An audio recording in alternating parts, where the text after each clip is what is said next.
waxaan rabaa marka saddexda waxyaalood oo basic u ah in maaragtay creative thinking ina maanta kula share garay. Number 1, markaad creativity ama hal abuur ku jirto waxaad eliminate gareynaysaa ama surka ka jaraysaa waxa la yiraahdo impossible ku alla. wax kan labaad waxaad ka fikirtaa oo marka hore u ogolaataa naftaada inaad qof special tahay. tan ugu dambaysa si ay arintaas kuugu shaqeyso waa inaad adiga beliefkaas mar waliba naftaada u sheegtaa.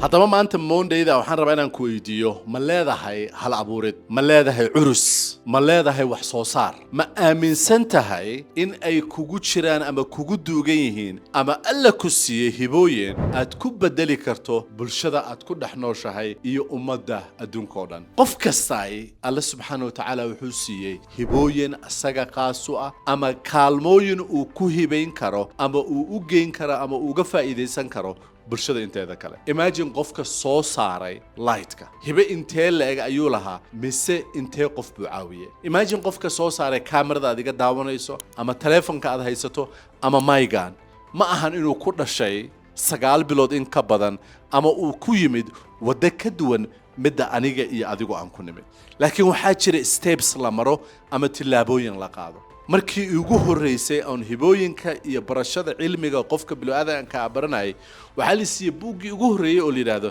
The Magic of Thinking Big. sidoo qofku ugu fakari lahaa ama u sameyn lahaa inuu ka fakiro ama uu fakiro maskaxdiisa ama mindkiisa si aad u dheer. waxaan ka xasuustaa in qofku ay requirement tahay creativity-giisa ama inuu u dream gareeyo inuu creative human being yahay ama uu leeyahay hal abuur ama wax soo saarid. haddaba waxaad isweydiisaa maxay u baahan tahay hal abuuridda qofka bilaadanka.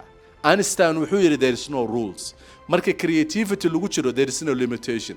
laakiin in badan oo anaga naga mid ah creativity-ga hal abuuridda waxa naga hortaagan waaridka, waxa ka hortaagan shaqadaada, waxa ka hortaagan macallinkii iskuulka ee ku soo waxbaray. waay macallinka uu kaaga hortaagan yahay because textbook uu ku dhigay waxa la socota in answer. haddii mid la mid aad samayso inta badan iskuulada aan creativity-ga lahayn waxa lagu leeyahay no. waxa laga yaabaa booskaaga shaqada uu ku dhiibay mid ka duwan inuusan rabin, waaridkaana wadada uu ku jeexay mid ka leexanaysa oo si kale aad u fakiraysa inaysan rabin. in badan adduunka lagama ogola qofku inuu creative noqdo. why? because qofku xeendaabku ka baxaya. haddii qofku xeendaabka ka baxana wax la jecel yahay ma. Mareykanku waxyaabaha adduunka uu ku qabsaday waxa kamid ah in dadka laga saaro xeendaabka oo ay fakiraan oo ay soo saaraan fikriye aad u fara badan. not only that ay adduunka ka keensadaan maskaxyo aad u fara badan oo fikriyadaas keena. waxaan dhageysanayaa Elon Musk inuu immigrant yahay, ninka la yiraahdo iPhone-ka ninkii soo saaray inuu immigrant yahay, Google-ka ninkii soo saaray inuu immigrant yahay, laakiin maskaxdooyinka ugu cajiibsan baa la keenaa. haddana waxa la siiyaa opportunity ay ku fikiraan oo qofku creative ku noqdo. waxaa muhiim marka ama Mareykan joog ama meel kale jooga inaad xor u tahay oo aad aaminsan tahay inaad wax soo saar leedahay. wax soo saarkaaga marka telefonka soo saartaad u baahan tahay maya, maybe inaad masago soo saarato si aad u cunto oo aadan cid kale calooshaadu aysan u qoodin.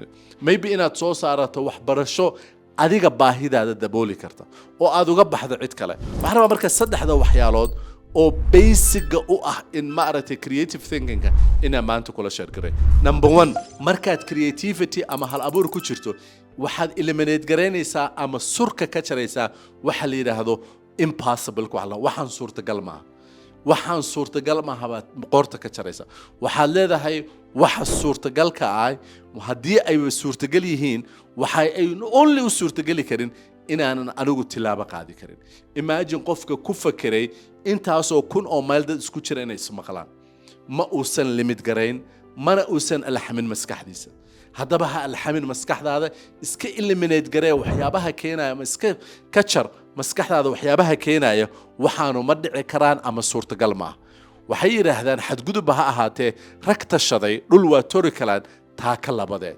hadduu dhulku dulaaco inay dad toli karo, laakiin muhiimadda waxa weeye hadday dadku tashtaan ama qofku uu la yimaado fikir wuxuu la imaan karaa fikirro aad iyo aad u fiican oo wanaagsan laakiin iska saar limitationka iyo limitka ku dhahaya waxaan ma suurtagal maaha waxaan ma suurtagal maaha inta badanna computerkaaga markii yarayd lagu shubay kan labaad waxaad ka fikirtaa oo marka hore u ogolaataa naftaada inaad qof special tahay in aad tahay qof hibaysan qof ilaahay subxaanahu wa tacaala siiye hibo qof ilaahay subxaanahu wa tacaala u ogolaaday iska saar qashinka ishaada aad wax ku aragto baalasha yararka oo ka koreeya hadii ay ku dhacaan xabad ka mid ah xanuunkeeda ma adkeysan kartid waxa la mid ah quluubtaadu waxa laga yaabaa dadka qaarkood ereyada ay dhaxaan inay ka ilmaysiiso hayeelin ogo you're special dadka wax soo saaray adiga kaama fiicna waa inaad isku sheegtaa oo aad isdhahdaa I am special I have power ilaahay awood bisi qof fiican baan ahay waa samayn karaa waa yeeli karaa waa u qalmaa waa qaban karaa waa kala shab waa inaad aaminsan tahay tan ugu dambaysa si ay arintaas kuugu shaqayso waa inaad adiga beliefkaas mar waliba naftaada u sheegtaa ha ka sugin in lagugu shubo waa inaad naftaada kala hadashaa waa inaad naftaada u sheegtaa waa inaad naftaada uga sheekaysaa naftu way kula sheekaystaa waxaa la dhahaa dadkoo dhan way sheekaystaan laakiin waxay ku kala sheeka duwan yihiin qofna wuu iska sheekeeyaa qofna naftiisa buu u sheekeeyaa oo wuxuu dhahaa waxaasaad qaban kartaa qofna naftiisa u sheekaysa waxay dhahaan the secret of successka waa self talk qofku inuu isla hadlo oo dhaho waxaan waa suurtagal waa suurtagal waa suurtagal waa gaaska ama dhiirigelinta qofka dhiirigelinaysa haddaba saddexdan waxaan rabaa inaan kula wadaago oo ah inaad iska eliminate garayso iska saarto waxaan suurtagal ma waa suurtagal ilaahay baana suurtagelin kara subxaanahu azza wa jalla yes maanta inaysan suurtagal ahayn baa laga yaabaa laakiin dalkeenu inay nabadu ka dhacdo aan cadaalad helno dadku ay sinaadaan baryada iyo tugsigu dhamaato baahidu dhamaato dhulboobku dhamaado fakhrigu dhamaado it's a possible laakiin waxay u baahan tahay qof istaaga number 2 waa inaad aaminsan tahay waay adiga inaad fikirkaas aad keentay aad ka mira dhalin karto samayn karto saameynteedana aad leedahay qofkeeda iyo dadnimadeeda iyo qaalinimadeeda ilaahay subxaanahu wa ta'ala uu ku siiyay tan ugu dambaysana aad ku shubato mar walba gaaska maskaxdaada ah oo ah yes waa samayn karaa waa u qalmaa waa yeeli karaa waa samayn karaa ogsoono ciduna kaama fiicna cidunana kaama xuma waxay ku xiran tahay meesha aad u socoto iyo qalbigaaga iyo qulubtaada iyo dhanka aad u socoto next Monday insha Allah ta'ala hadii la helaado waxaan kala hadli doonaa mid lamida oo u dhiganta sidaan oo ku tusaysa waxyaabaha aad qaban doonto insha Allah